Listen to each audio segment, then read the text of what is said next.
Hi guys, JT here, and today I'm bringing you some information on the Humble Bundle Capcom Retro Revival Pack of September 2025. To help you answer the question, should you buy it? By using the links in the description below, you'll gain access to this bundle and support the channel in the process. Before we begin, I'd like to thank you, the viewers, for watching my silly videos. I hope they're helpful, and most importantly, knowing that you're watching it means the world. Anyway, let's get into this. And number 1 we have Ghosts and Goblins Resurrection, a modern revival of the notoriously tough 2D action platformer series that began in arcades back in the 1980s.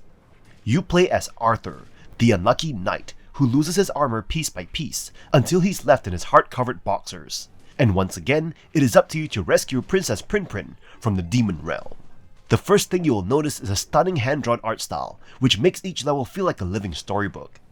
Familiar enemies return, from zombies to the infamously annoying Red Armor, while new bosses test your patience with massive screen-filling attacks.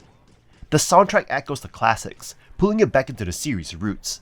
Combat is simple yet demanding. You can hurl a variety of weapons in 4 directions, each with pros and cons.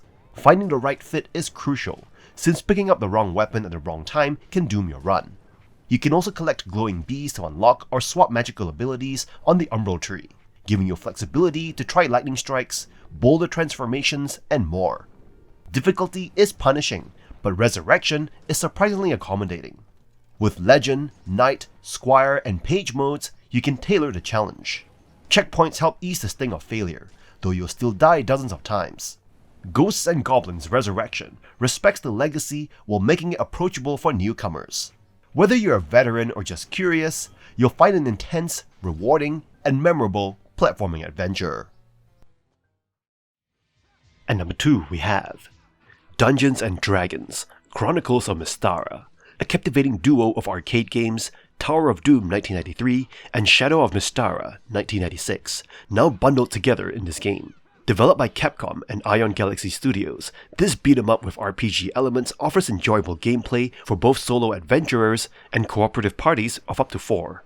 Choose from various character classes like Fighter, Elf, Cleric, and Dwarf, each with unique abilities, and navigate through diverse environments battling monsters. While lacking in in-game explanations of its systems, Chronicles of Mystara introduces house rules, customizable gameplay modifiers, enhancing your playability. The Vault Point system lets you unlock concept art and these modifiers. Though solo play is challenging, cooperative mode with friends adds to the enjoyment. The games feature side-scrolling combat, magic spells, and intricate levels filled with hazards, puzzles, and secret areas. Visually, both games impress with well-animated sprites, though Shadow over Mystara stands out with superior graphics.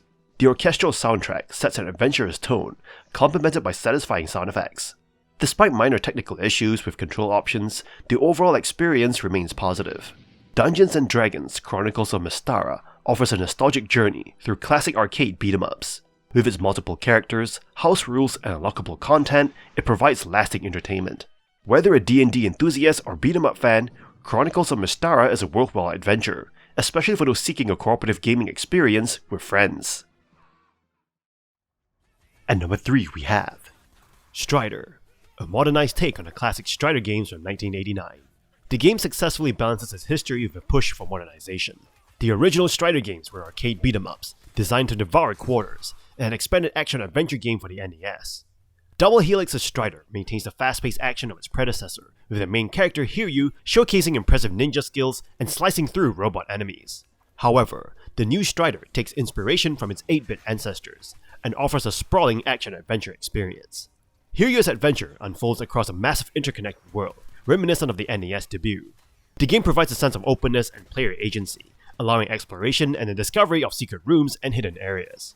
Running, climbing walls, and effortlessly murdering enemies give Strider a satisfying gameplay experience. Regular enemies pose little threat, but the boss fights can be frustrating due to the specific attack patterns and Hiryu's vulnerability while on the ground.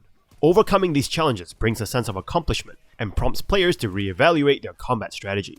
Revisiting old areas with new abilities becomes rewarding, as it grants access to previously gated sections. Strider's restraint in skill-based gameplay and learning its mechanics adds to the overall enjoyment. However, the game's storytelling and presentation are less impressive, with unnecessary color overlays and exposition.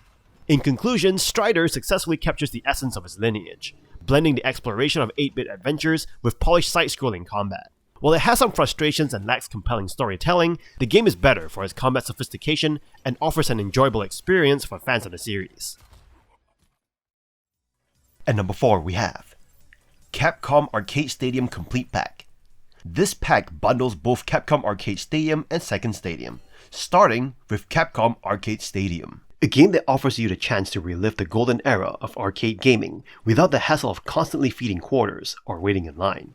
With over 30 classic titles bundled into one convenient package, it's a nostalgic journey back to the days of pixelated thrills and challenging gameplay. The collection celebrates Capcom's arcade legacy with a lineup of iconic games spanning multiple genres. From legendary brawls like Final Fight and platformers like Bionic Commando to shoot-em-ups like 1943 The Battle for Midway, there's something here for every retro gaming enthusiast. While the delivery system for the games might seem a bit odd, with titles grouped into packs of 10, the overall experience of having these classics at your fingertips is undeniably enjoyable. The emulation is solid, preserving the authentic feel of the original arcade experience, and features like save states and rewind functionality enhance the gameplay experience. However, the absence of certain fan-favorite titles like Darkstalkers and licensed games may disappoint some players. Additionally, the lack of online multiplayer is a missed opportunity for competitive gaming. Capcom Arcade Stadium is a nostalgic trip down memory lane, offering hours of classic gaming fun on the go. Despite its flaws, it's a worthwhile addition to any retro gaming library, providing a convenient way to enjoy arcade classics from the comfort of your own home. So if you're a fan of arcade gaming or just looking for some old-school entertainment, Capcom Arcade Stadium is definitely worth checking out. Capcom Arcade Second Stadium. Capcom Arcade Second Stadium offers you a trip down memory lane to the glory days of arcade gaming, bringing together a collection of classic titles that will satisfy your nostalgia cravings. With a decent arcade stick in hand, the feeling of slamming your fingers across big old buttons brings back the excitement of those days gone by. The sequel to Capcom Arcade Stadium, Capcom Arcade Second Stadium, expands upon its predecessor by adding more beloved titles to its roster. With games like Saturday Night Slam Masters and the Darkstalkers series, Capcom delves deeper into its rich catalog of arcade classics. While some titles are still notably absent, the selection offers a good mix of solid games, straight classics, and relative unknowns, satisfying both casual players and hardcore enthusiasts alike. The gameplay experience remains largely unchanged from the first installment, with the same framework and features carried over. While this may make Capcom Arcade Second Stadium feel more like an additional pack of games rather than a separate title, the wealth of options and configurations, including the ability to switch between gamepad controls and arcade stick effortlessly, ensures a seamless and enjoyable gaming experience. Capcom Arcade Second Stadium is a worthy addition to any retro gaming collection, offering hours of fun and nostalgia for fans of classic arcade titles. While it may not be perfect and leaves some items on your wish list unfulfilled, it still delivers an impressive lineup of games that'll keep you entertained for hours on end. And that's all for this bundle. This is a solid grab if you're into Capcom classics and don't already own half the library. Yeah, Fanatical might edge it out on price, but here you're getting Strider, Ghosts and Goblins Resurrection, and D&D Mystara, stacked on top of both Capcom Arcade Stadiums, which is a pretty hefty package. If you're a collector or just want that nostalgic hit, this bundle still lands a critical strike. In any case, I hope you enjoyed today's video, and if this video was helpful, feel free to leave a like and subscribe, and maybe consider buying the channel a coffee. From the bottom of my heart, thank you for watching, and I'll see you guys in the next video.